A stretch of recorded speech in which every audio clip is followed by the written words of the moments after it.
kamansis, ngayon magluluto tayo ng 1-day-old o yung tinatawag nilang endok. So yan ang uulamin ko ngayon.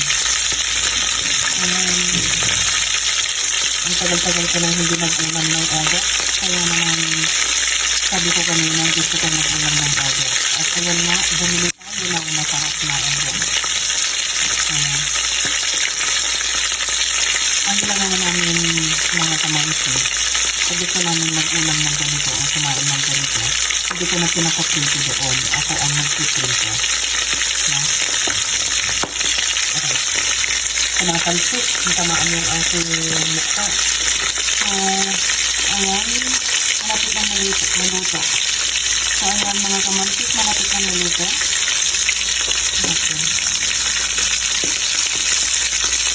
Ayan, so masarap na 1-day-old o yung tinatawag nilang endok. So, thanks for watching mga kamansis.